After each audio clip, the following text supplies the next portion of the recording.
अर्जुन विषाद योग भागवत गीता अध्याय 1। धृतराष्ट्र बोले, हे संजय, धर्मभूमि कुरुक्षेत्र में एकत्रित युद्ध की इच्छा वाले मेरे और पांडु पुत्रों ने क्या किया।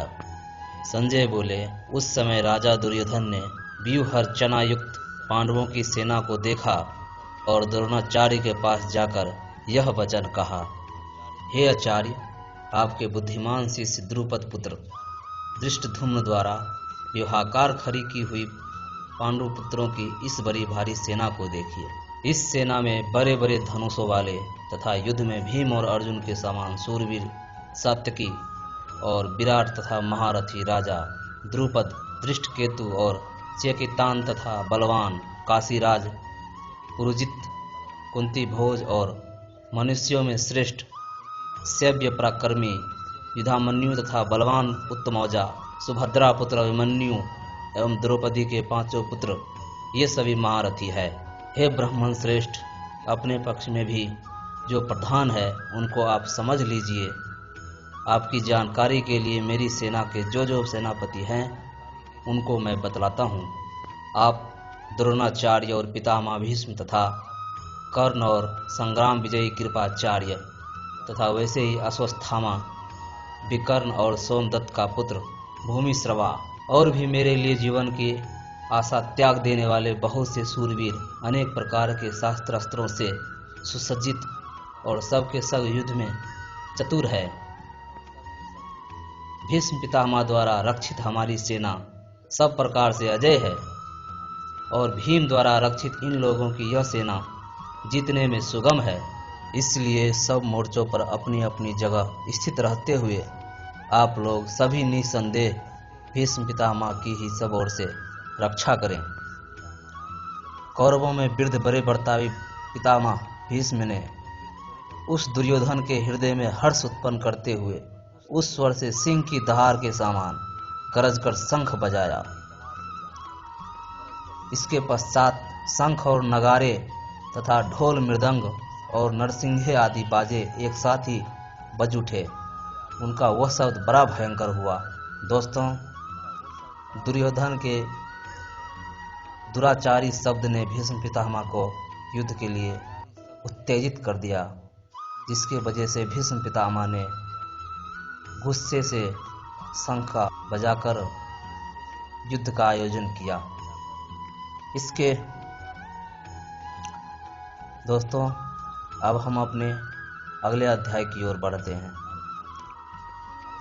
इसके अनंतर सफेद घोड़ों से युक्त उत्तम रथ में बैठे हुए श्री कृष्ण महाराज और अर्जुन ने भी अलौकिक शंख बजाए।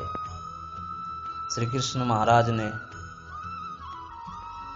पांचजन्य नामक और अर्जुन ने देवदंत नामक और भयानक कर्म वाले भीमसेन ने पौंड्र नामक महाशंख बजाया।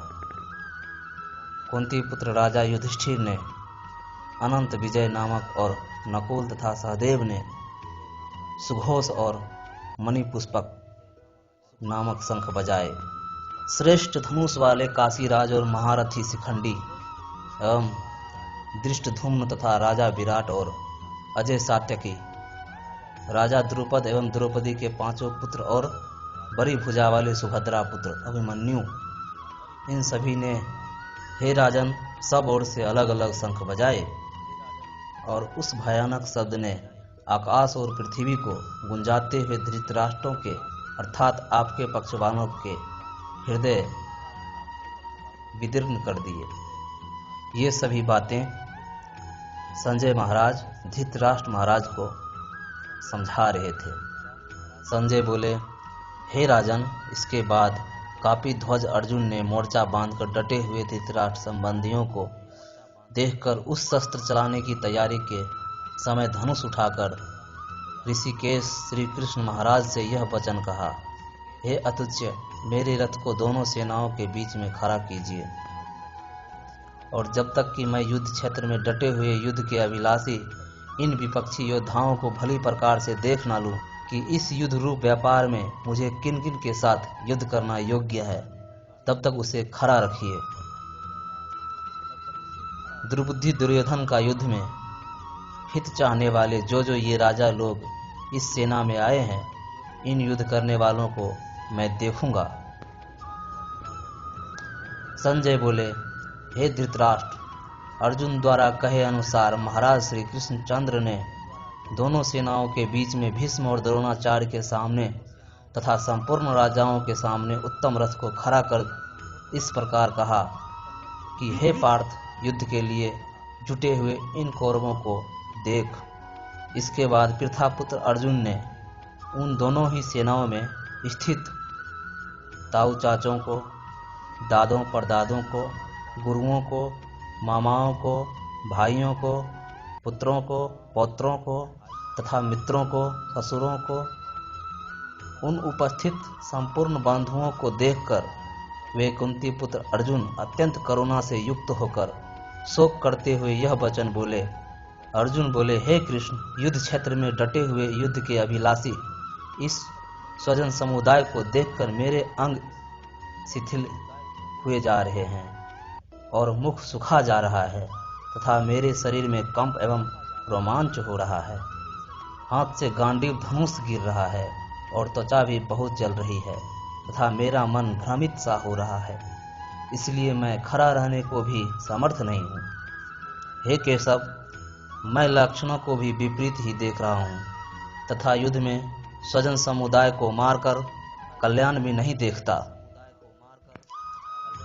हे कृष्ण, मैं ना तो विजय चाहता हूँ और ना राज्य तथा सुखों को ही।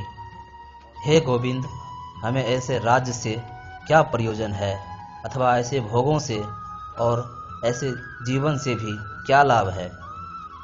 हमें जिनके लिए राजभोग और सुखादि अभिष्ट हैं, वे ही ये सब धन और जीवन की आशा को त्याग कर युद्ध में खड़े हैं।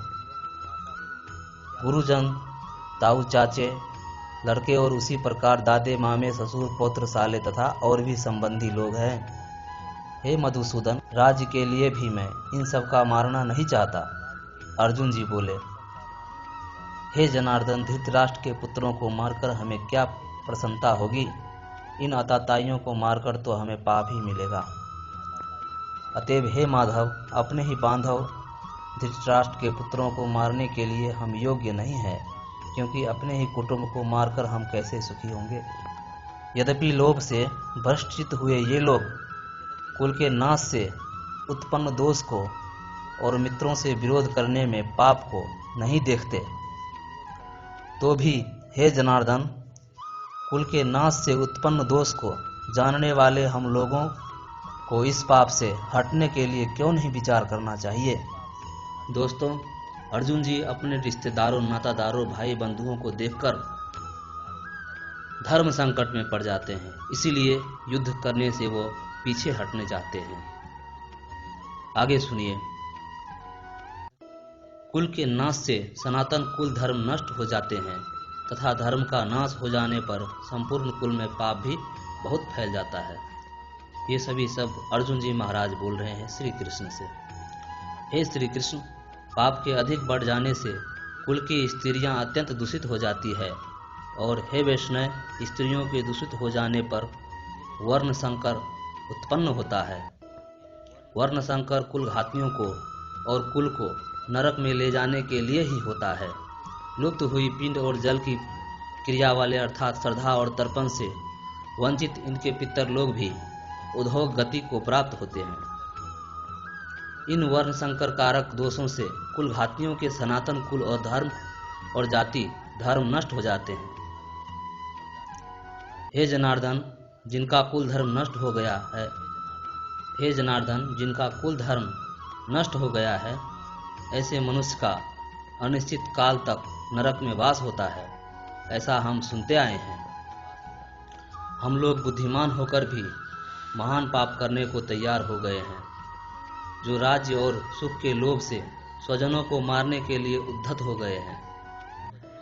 यदि मुझ शास्त्र रहित एवं सामना न करने वाले को शस्त्र हाथ में लिए हुए धृतराष्ट्र के पुत्र रण में मार डाले, तो वह मारना भी मेरे लिए अधिक कल्याणकारी नहीं होगा।